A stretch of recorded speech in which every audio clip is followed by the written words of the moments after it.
because of Beyond Three Generations, and today we're going to talk about loneliness in immigrant career transitions. Yes, it's a real thing that happens to a lot of immigrants. So just be rest assured that this is not something that happens to just a few people, or whether if you're unsure whether it applies to you, well, this would be a good way to learn about what loneliness is in immigrant career transitions and how to navigate that, right? So I've made a lot of notes here because I really wanted to make sure that I have provided sufficient information, at least to get you started about how to get help and make sure it can work out for you. Forgive my manners, Kiora. Yeah, today has been kind of one of those days where technology just doesn't work the way you were hoping. But as we are always looking for plan Bs whenever we do whatever we're doing, this is just one of those things, and we've made sure that there is a backup link. And as usual, would have the replay available, so then you can always replay this and use it for your own support system. So loneliness. Just a caveat, I am not a psychologist. Okay, so I'm sharing this just from a workforce development perspective, and I'm hoping that as we share this information, it will be a starting point for you to actually get the support that you need. Do not contact us for your loneliness support, because we'll provide the people to go to for that. And we'll make sure that you have at least a starting point to get you started. And to be specific, this is loneliness in Canada and New Zealand and how to navigate that. So what is loneliness? Okay, so loneliness, contrary to popular perspective, is not being alone. You can actually be surrounded by people and still feel lonely. So what is loneliness? Okay, so loneliness is actually a perception of isolation, right? It's a perceived isolation experience. So then you could be surrounded by people, but then you don't feel like you fit in, or you realize you feel like left out, okay, in the process, or you can't really connect. And that's how loneliness pans out. So as I'm going on, I'll be sharing more about why that is important to you as a new immigrant in a place, and some of the support that is out there. The good thing is that there's been so much research and ongoing research on this, and as the research insights are coming out, there are solutions that are being used to help immigrants, right? So then I want you to be aware of this so that you don't let your loneliness experience keep you from reaching your goals, because you're almost there. You just started, but you're almost there. So loneliness is a key well-being indicator, right? And it happens, it's more prevalent among recent immigrants or newcomers. And recent immigrants or newcomers are defined as people who arrived in New Zealand or Canada in the last 5 years. Okay, so then if you arrived in any of these locations and you are like less than 5 years old, you fit the category, right? And why does that really affect a lot of people in this category? Usually people who are loneliness affects immigrants in two different forms, right? So those who are new immigrants or newcomers under 5 years immigrating, you usually would have, you are less likely to have formed social networks, right? You likely not have any support networks. And if you moved into a rural area or a remote area, you are most likely not going to find people who look like you or are familiar with your cultural experiences or past experiences for all the years of your life before you got here, which can be kind of a shock, right? And sometimes it can cause people to kind of give up on their journey too quickly. right? So that is why we're making this video, because we realize that it's a big issue that a lot of people keep talking about, and that's what keeps them from happening. It doesn't mean that it doesn't happen to people who have been here longer.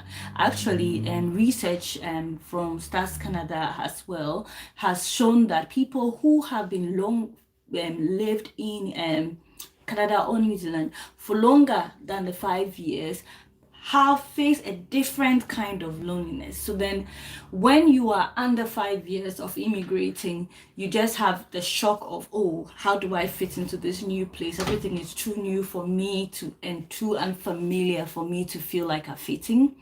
Whereas when you are beyond the 5 years, you face a different kind of loneliness, right? So that different kind of loneliness is that shock that, oh, fine, now people that I've known all my life suddenly don't really connect with me. We don't have anything in common, or the relationship dynamics is so different that it doesn't even feel like home anymore, right? And that's where you are hitting towards a diaspora experience. And both kinds of loneliness can be very, very frustrating for a lot of immigrants. So you find a lot of some immigrants either at the early stages of their immigration or at the latter stages of their immigration, giving up and then going back too early than they should. Um, so we're going to try and unpack how these things pan out, and then give you some of the things that we have been able to use to manage the early immigration situation, which most of you may probably be in that situation, because through the interactions with some of you, we found out that some people have immigrated quite a while ago and are just moving to either Canada or New Zealand, whereas some of you, this is like your first ever immigration, and so for you, the newcomer loneliness tips will be super helpful. So you're not alone. A lot of people face this, actually. So in New Zealand, there was a research that was a publication, an article that was published in May 2021 by NZ Herald, which was really encapsulating the loneliness experience of immigrants. And this one in particular was an English journalist who had just moved to New Zealand, and suddenly this was COVID. But then in New Zealand, at that time, there hadn't been any kind of proper shutdown. But the social system in New Zealand was very different from England, where there are so many people. There's regular pub outs and pub crawls every week, that even me, that I don't drink alcohol, like when I was in the UK, every week we could just go out for a pub drink. It was very normal and a very good way to get to know people. Whereas in New Zealand, it's a different kind of dynamics. Like how you form social circles is very, very different, right? So this person who it offered his name as Henry Barrell was really struggling to fit in, and was kind of outlining how lonely he felt in the sense that here he was, now he's joined his family, and yet he felt so alone, right? And so this shows you that loneliness is not just about people who came here alone. Sometimes you even joined your family, and then you will still feel alone. You feel lonely even though you are surrounded by people. And the fun fact is that recent immigrants are the second most lonely group after disabled, which is really a learning. So then, even with the having your physical ability to move around, and mobility and strength, you still face loneliness, right? And so, and unfortunately, we form the second lonely group after disabled. So what is loneliness? So as I've already said, loneliness is more than being alone. It's a perceived sense of isolation. So then you could be in a workplace and then feel and realize that it seems like you are unaware of anything that is happening in the workplace, or you are excluded from a lot of things. You feel excluded from a lot of things, and because of that, you perceive that you are being isolated, and as a result, you feel lonely, right? And loneliness and does not only happen when you move across countries. Sometimes when you move even within the country, it can happen, right? So this types of loneliness is what we call intra-regional loneliness, where you originally moved to one part of the country, you slowly kind of got familiar with the environment, and as a result you were beginning to feel less lonely, but then maybe a job opportunity or something came up and you had to uproot yourself and move into a new place again, and then you suddenly realize that, oh my god, this is a new experience. And it usually happens when people are moving from the city to remote areas, or from remote areas to the city, and then the lifestyle change, becomes a shock for people to be able to actually adapt to it, to the place, and actually do well. So what are some of the signs that show that you are lonely? Okay, if you are constantly staying indoors, and naturally that is not the way that you really would have behaved back at home, and suddenly you are always staying indoors, which is can be very popular, especially if you move during winter, which is why usually I remember back in Sweden, we were encouraged to rather move during summer, right, or autumn, just so that you don't spend too much time being indoors because of the winter and not interacting with people, and then falling into depression, right? So that is one of the tips, that okay, if you did move into the winter, you have to find other ways of being, and I will kind of share some of those ways as we go on. You feel tearful for no reason, right? You just start crying out of the blue. You're more or less like a pregnant person, and then you feel like, oh dear, I'm so sad. And sometimes you even have very positive things happening around you, but then you feel sad. You avoid talking to family members in your own country.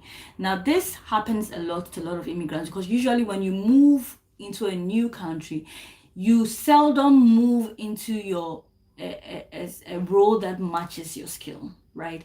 The first few months, or first year or 2 years, or sometimes some people longer, it may be that the first job or the first few jobs, or the first job you get actually doesn't match with the skill level you have, right? And because of that, it can cause a form of embarrassment for you to even talk to people back at home, because you are too embarrassed to talk to people about how not so well this is going, and because of that, you avoid talking to people you are comfortable with, right? And because of that, you also start feeling a perceived isolation. So it's not only the isolation from the new place that you've come to, but also isolation from the people you've known for a long time, right?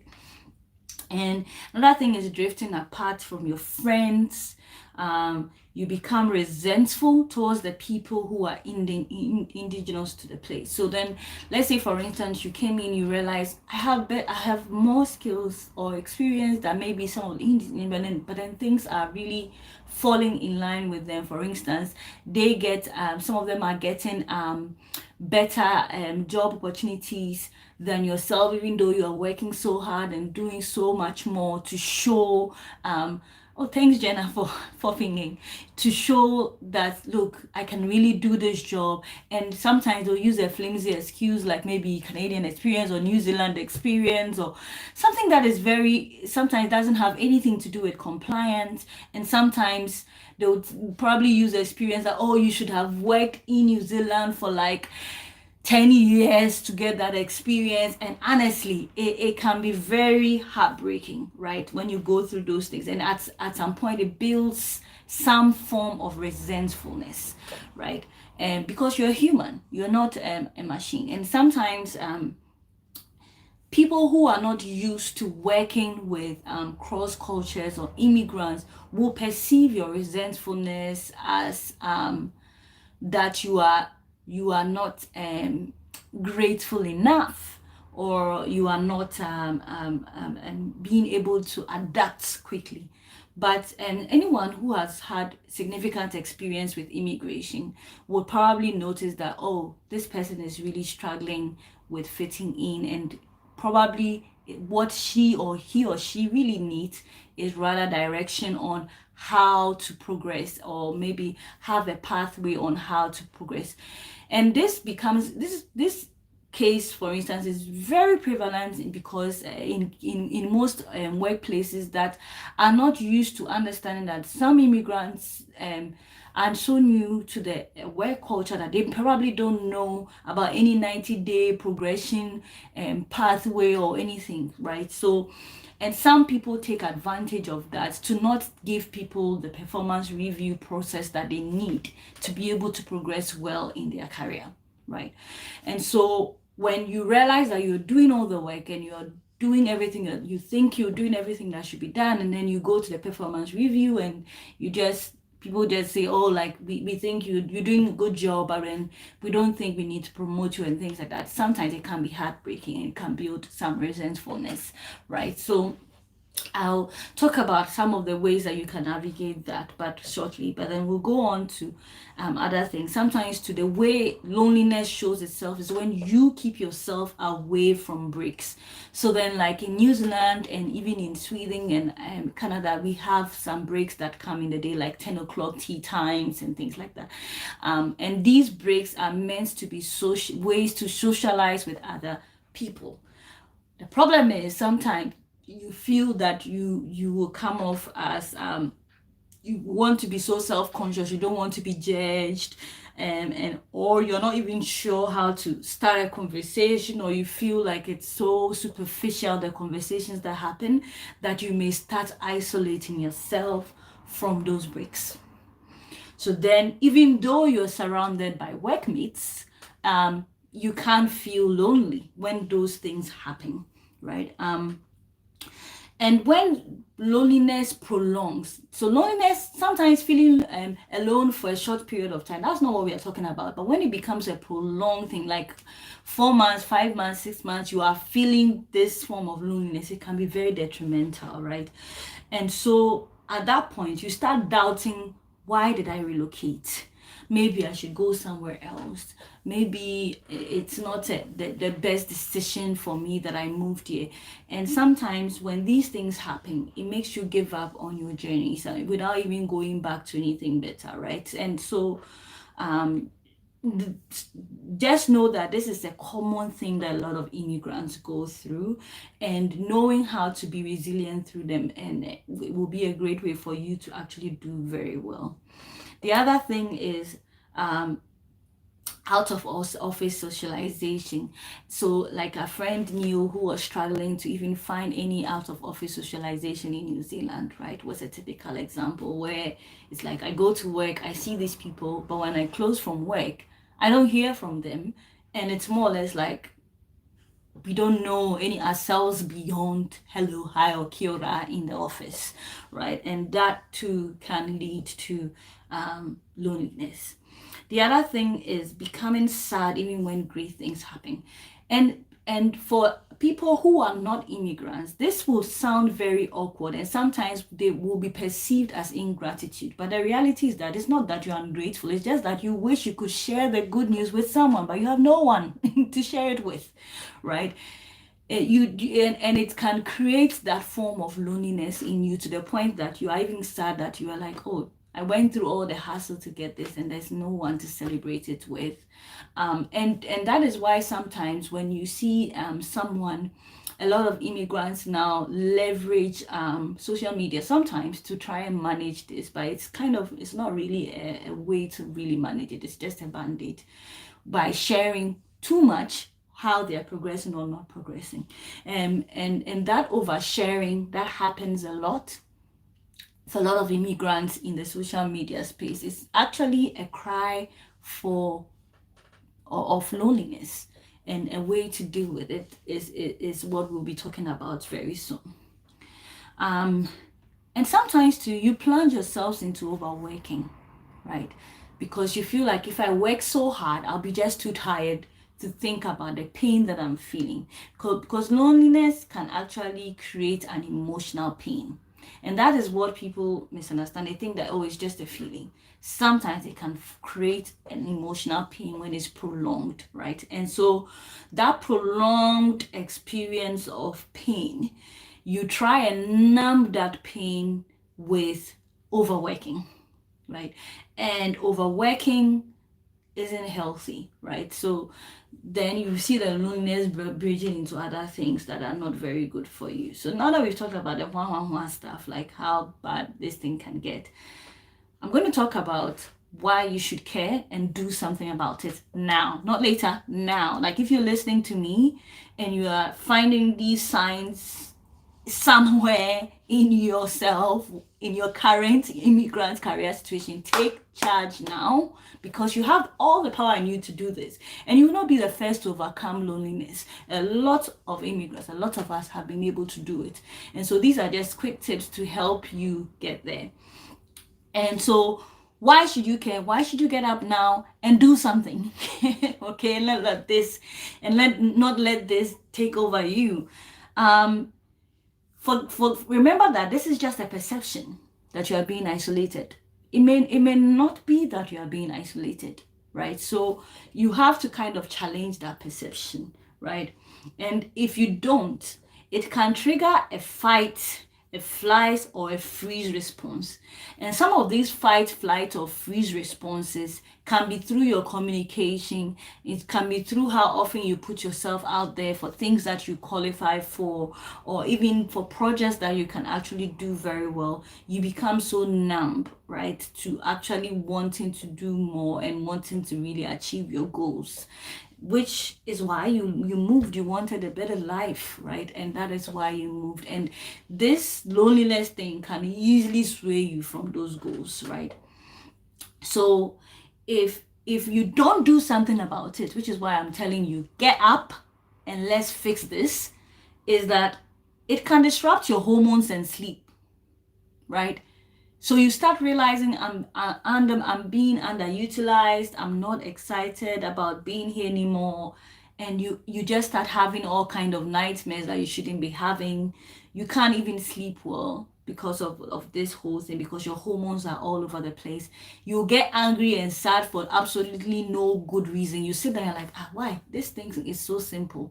And sadly, when you start exhibiting those hormonal responses, you will be perceived as not being emotionally intelligent, and which will further hurt you down the line, right? So we want you to avoid that. The next thing is having a heightened risk of high blood pressure, right? You don't want to have a high blood pressure just because you moved countries. But if you don't deal with loneliness, it can take you there, right? And that is what we want you to avoid. You did not travel this far to lose your health in a country that has one of the best health systems in the world, right? So let's do something about this. You will end up with high cholesterol, which is clear because you are staying indoors all the time. You are not going out for walks or anything, so your health is declining.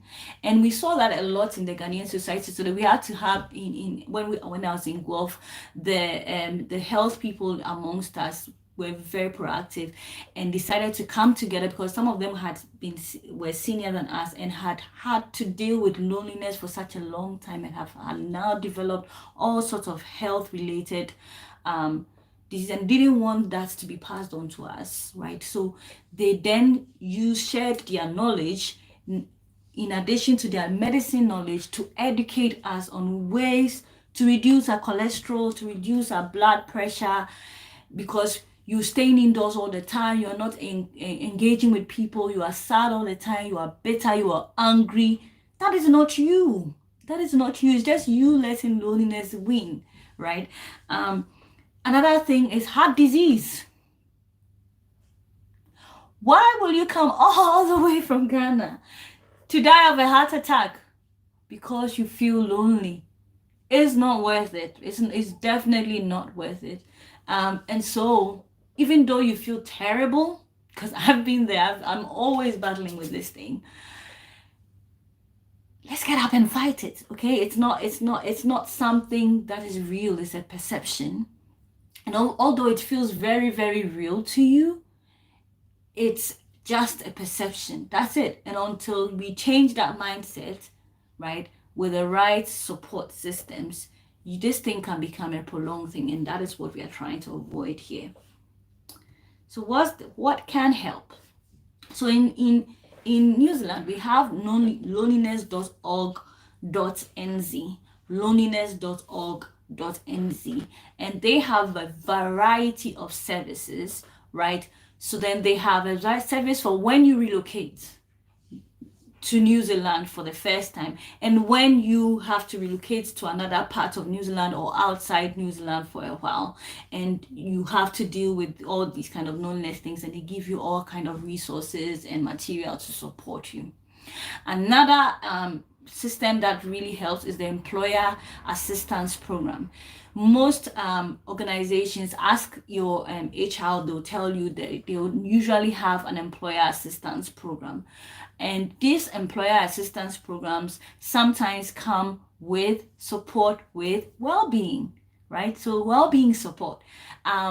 Well-being support is also generally given also at the universities, and they are super helpful for immigrant students. I'm not going to limit how important this is, because I've told you guys about my story when I moved here at first into New Zealand, and look, I'm a remote student, new mom of two.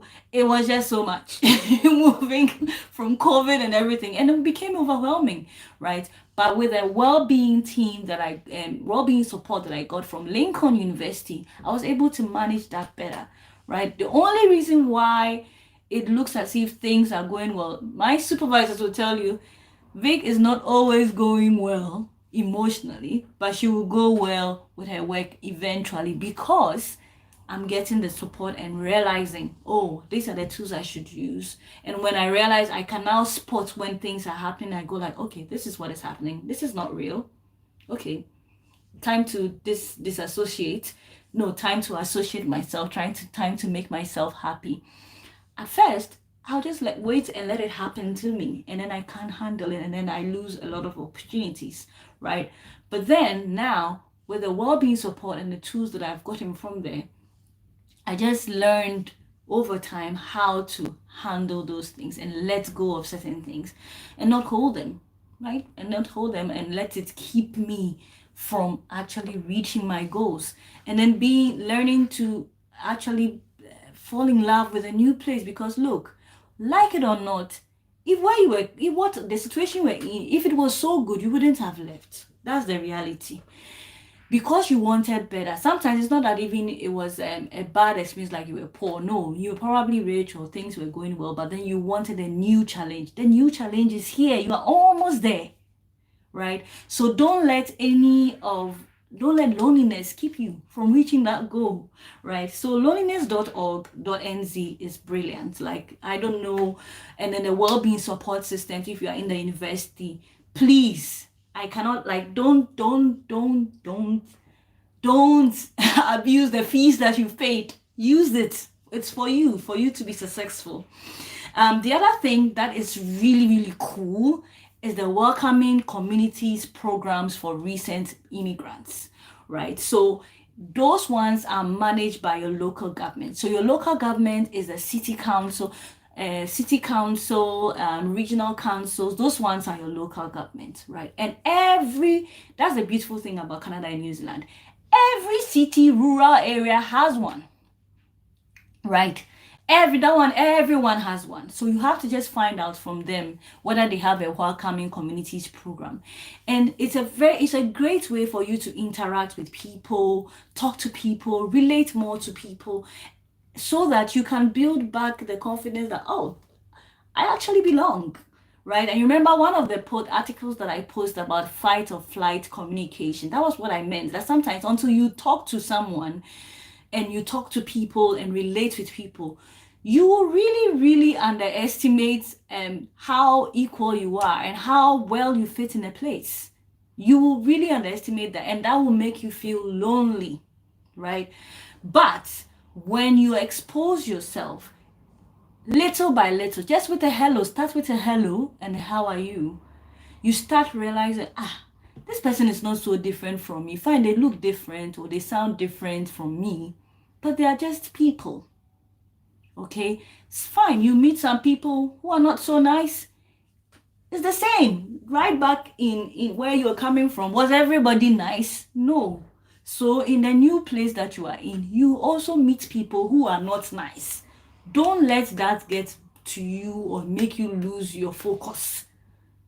Just stay focused on the little that is working or what you have learned. Okay, now you've learned that this person is not nice. Okay, move on. That's not the only person in New Zealand and Canada, thankfully. So don't let that person pull you back. The other group of people that I'll say you should look out for is the societies that are ethnic societies. So for instance, the Ghanaian societies, and usually when you contact your consulates, they'll have information about that. And that is exceptionally important for areas that when in case you have to relocate to a very rural or a remote area, sometimes they may not have immigration programs because they probably didn't have the human resources to man it, right? So then the societies become a very good resource for you.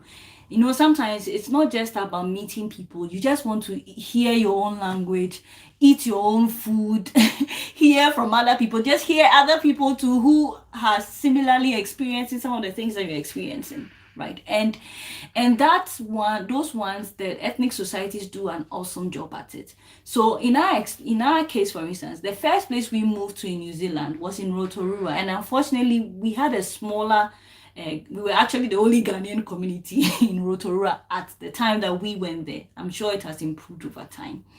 But then we found out that there were other Ghanaians in Hamilton, in Christchurch, but that's like kind of an hour or more apart from where we were. So what the society did was that instead of just meeting in person, they also had an online experience, online access. So then you can ask the existing ethnic community that you find, and sometimes not even if you don't find a Ghanaian one, find an African one. It's still similar, right? So then at least you get closer to what you are used to, which would really help you feel at home and realize, oh, I'm not alone. I have other people like me around me, and they understand why I speak so loudly. Right? And it's okay, right? So then talking to those people would really, really help you. We, for instance, the Ghanaian society that we linked up with were the Auckland folks. So then we were in Rotorua, no other Ghanaian aside us.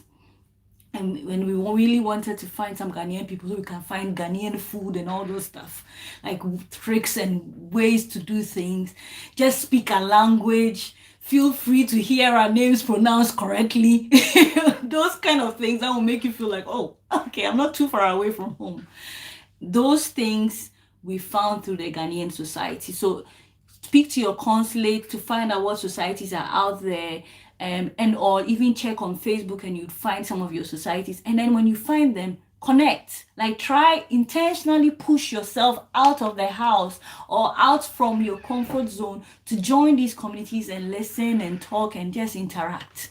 Just go there so that you can interact and feel at home. And you start slowly realize that, oh, some of the things that I'm facing challenges with is really normal. Maybe I'm overthinking it. Maybe I'm thinking, oh, someone doesn't like me, but that's not really the case. It's just a different way that people behave here.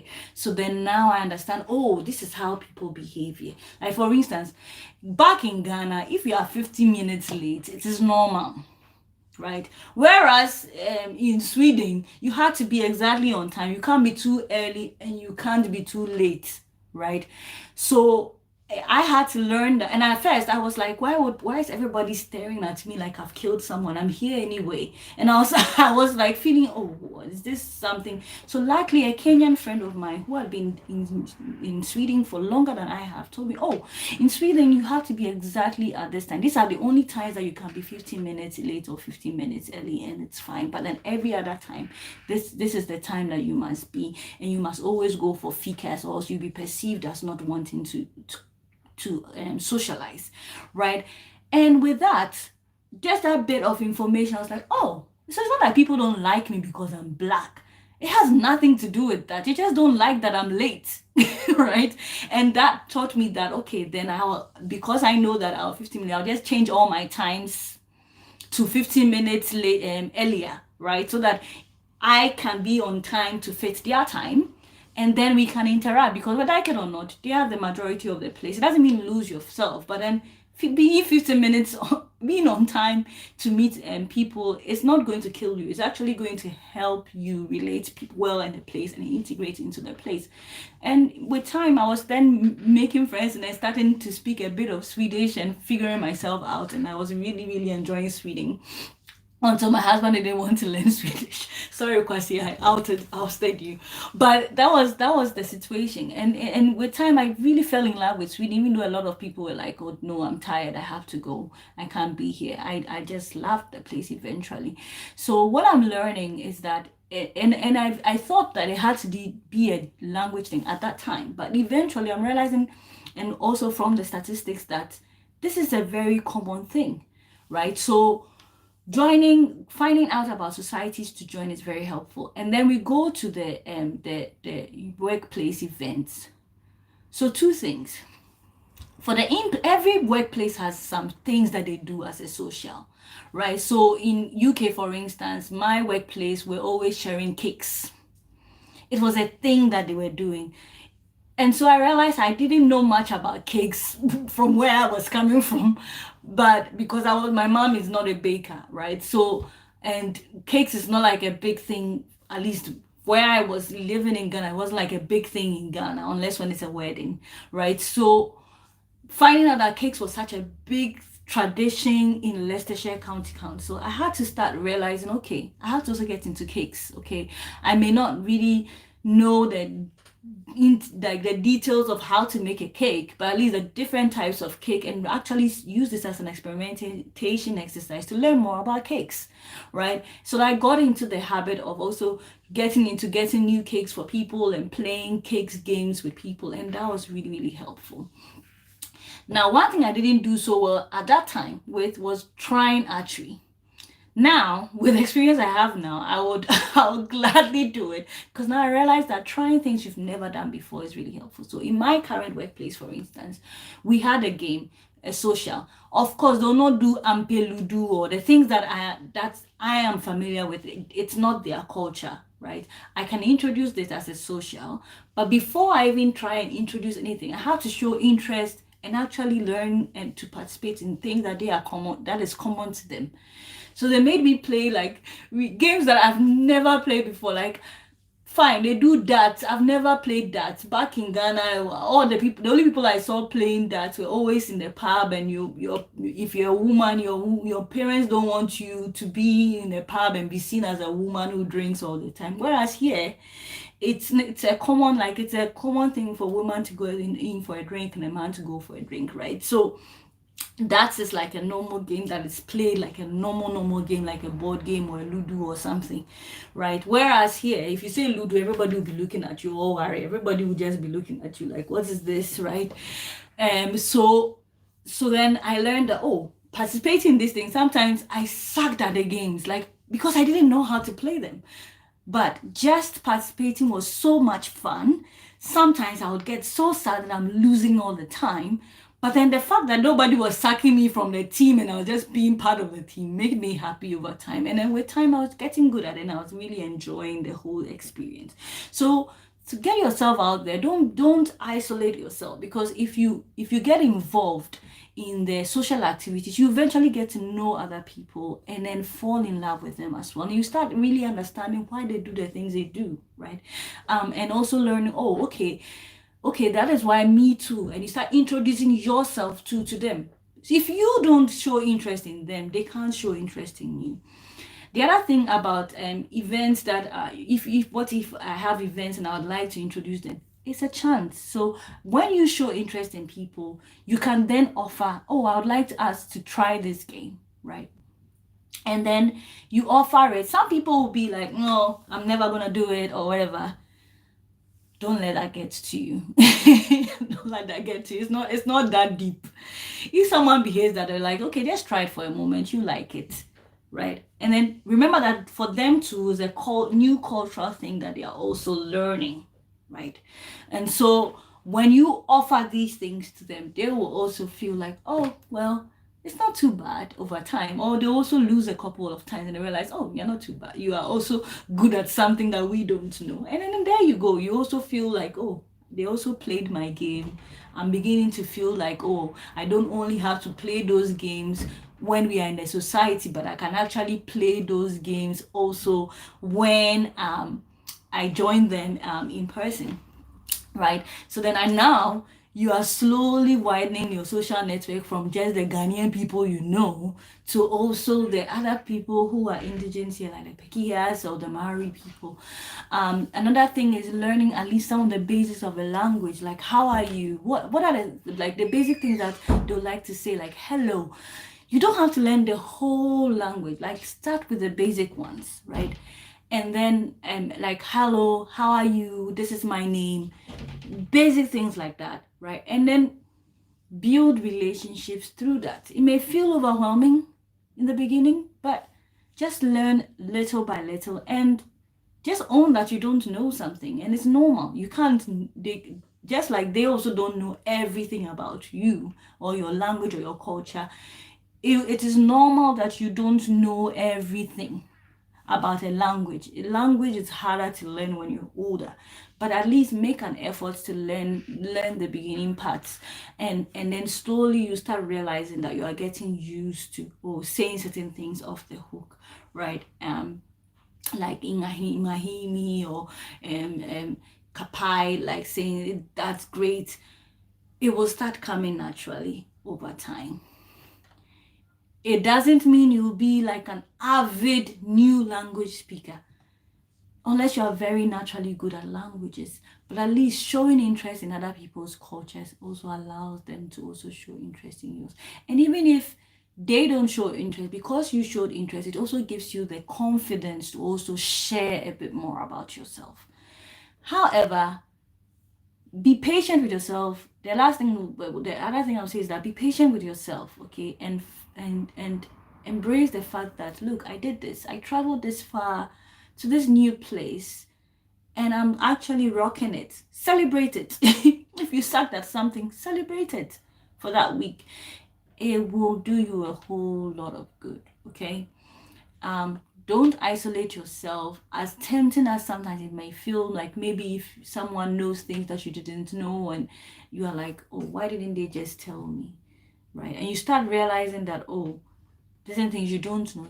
When you find out that certain things you weren't told, just take the initiative to ask, okay, I don't know this, how do I get to know how to do this? Just ask, right? And one thing I've realized is the moment you ask, if you don't get answers, you can ask, okay, so who else do you think I should ask?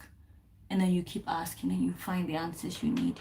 There'll always be that one person out of the many lots who is not really nice. Don't let that get to you. It's just a normal human behavior. Some people are not nice, some people are. And then you just focus on the ones that your energy matches with and then make it work.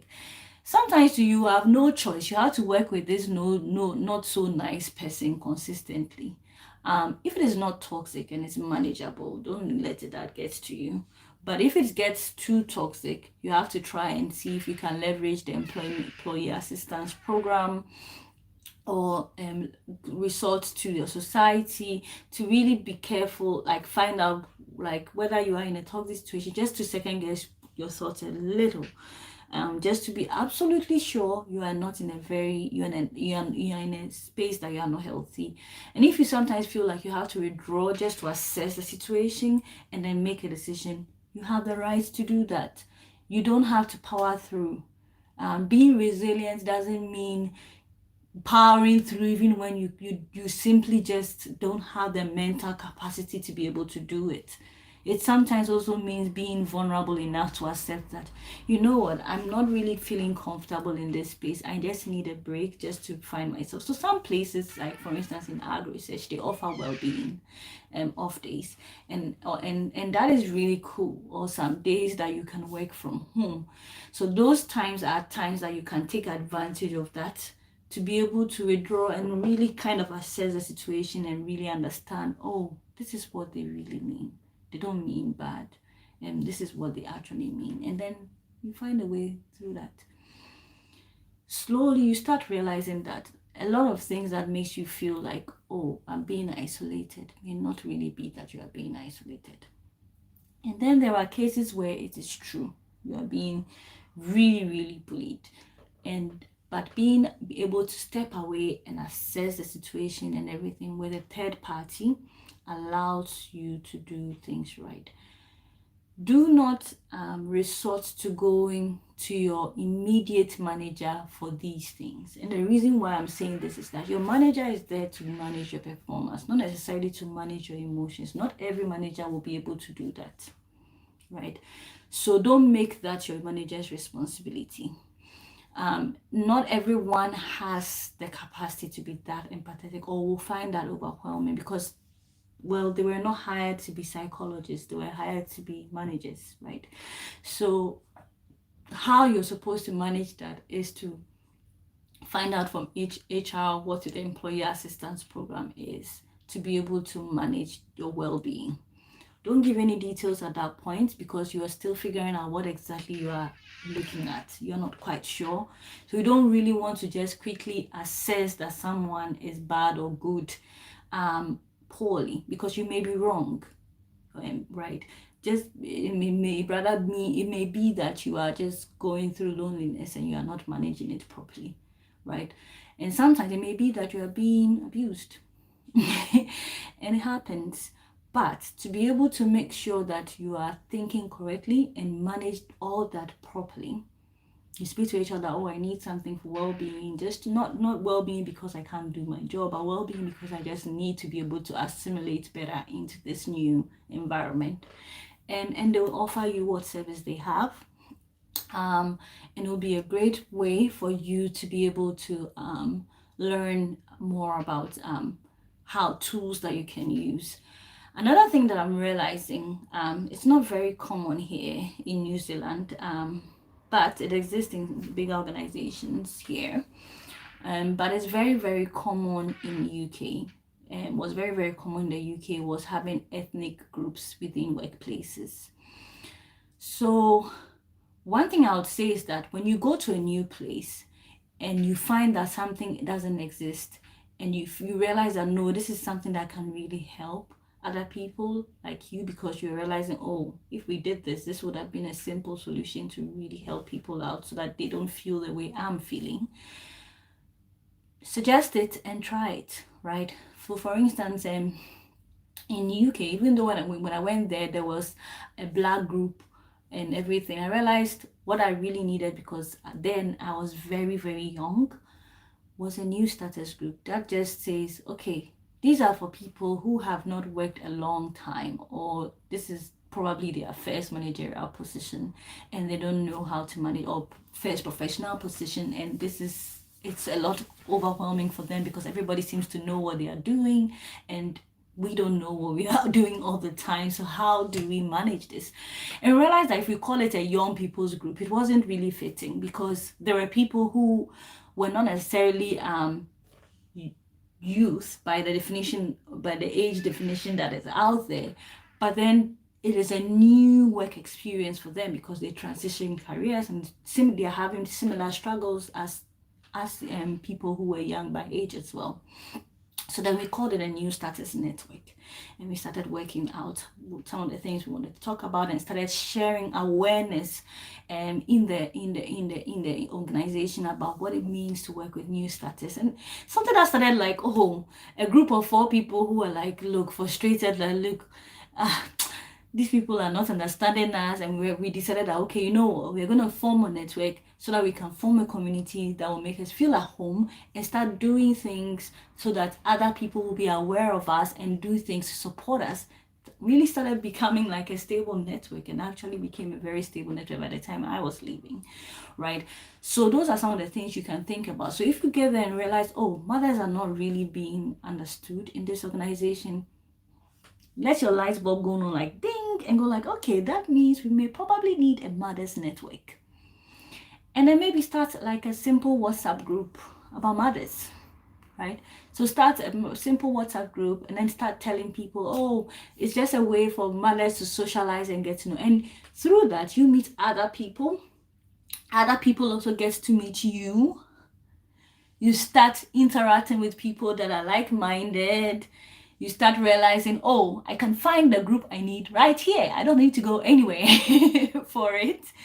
And you start realizing that you actually feel at home more than you think, right? So all I have to say is that increasingly, Canada, New Zealand, they are all doing their best to meet market rates for a lot of roles. So sometimes moving may not really be what you are thinking it would be, right? And there are lots of YouTube channels now that actually talk about this, where some people thought, oh, I'll move from the UK to the US and earn big money. And they realized, oh, actually the big money they saw, it was because of the living conditions there. That was why the rates were higher, right? New Zealand, Canada are amazing countries, right? They have very good policies, they have very good systems that are in place, right? And so, and fine, it's not always fair, the system is just like in Ghana. Sometimes some of the systems of recruitment and all that, it's not really fair. But for the most part, if you persevere, things can work out very well. Some of the things, they are more initiatives that you will have to create so that it can create awareness of the challenges that people face in an area so that those things can be addressed, right? And until you do something about it, maybe because you are more aware of it, because you are the one who experiences it, you are the one that fits that demography. So until you say something, people will not be aware of these things. They'll probably go like, okay, everybody seems to, okay, nobody's talking about it, so maybe there's no problem, right? So until you say something, and saying it to the right people, not to complain, but to do something about it, taking initiative. So then you're like, okay, I've seen this problem. Let me think, how do we fix this problem? And then approach them and then say, okay, I've seen this problem. I want us to fix it. So how do we fix this problem? I'm thinking I want to fix it this way. What do you think? And then sometimes they'll shoot it down. Oh, we don't think we need this and blah, blah, blah. Well, when you hear that, don't let that get to you. Just go back to the drawing board and go like, I think this thing we need it, because if what we were having was good, I wouldn't be feeling this way. So you put it down in paper and start talking to other people. That what do you think about this, right? And then let them chime into the solution you were thinking. And you realize that based on their own experiences, which probably have historical knowledge or things like that, you probably make a better setup, a better plan. And that better plan will help with solve the problem that you wanted to solve. So if you propose something and it shuts down like, poof, we don't think we need this, we don't think we need that. Don't take that personal and then hide in your shell and stop socializing. That's not the way to go about it. It's not really healthy. Maybe for a while you just need to sulk a little. It's okay, you're human, but don't sulk for too long. Go back to the drawing board, redo whatever you were doing, and talk to people. Okay, this is what I'm thinking. What do you think? This is what I'm thinking. What do you think? And before you know it, you come up with a much better plan. And by the time you present it, the people you talk to will even be the ones who are vouching for you. That is how I started getting buy-in. The first parts of my career, I really struggled with buy-in. And the reason was that buy-in is not just approaching the main head and talking to the main head. It doesn't always work that way. Sometimes it will work when you become super experienced and you can really just bring something and people eat it like cake. Most of the time, because you are new to this place and you have, even though you have loads of experience, you are new to a place, it will be, your suggestions will be shut down a lot. And when it shuts down, don't give up on it. Go back, talk to as many people about it. Some people will try to run away with your idea. Don't let that get to you. You know why you did it. So just stay focused and keep developing that idea and present it. And before you know it, you would also be contributing in discussions and not hiding away, and then learning about things. A lot of promotions and opportunities happen in social circles. So if you keep away from being social, right, you deprive yourself from a lot of opportunities.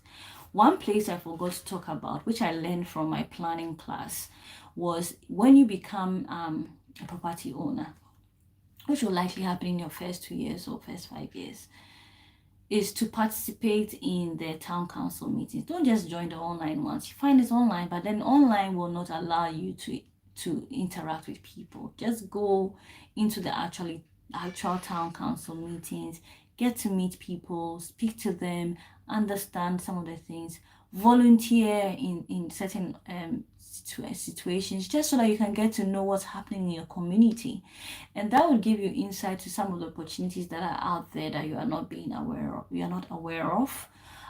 It will also help you to network with people who can actually put in a good word for you. And sometimes it's not even about getting a job or anything. Sometimes it will just make you feel at home, right? Because you start realizing that you have commonalities with people. You can actually do things with people, like go out to games with them, go out for Halloween nights or something with them that you probably wouldn't have done because you didn't know who to do it with, or you have someone just to share all the good and bad things about what is happening in your life with, and that's enough. But if you stay indoors and you don't own yourself and you let loneliness own you, you will miss out on all the brilliant opportunities that you were looking forward to by moving into your new country. That being said, it doesn't mean that if there are better offers that you are getting, that's a different conversation. This is about you not actually harnessing the opportunity that you have available to you because you're afraid or not interacting enough because you're feeling lonely. Like I said, loneliness is a perception. By the definition, it's a perception of isolation, not a reality of isolation. So don't make it one. All the best, and let your adversity propel you forward.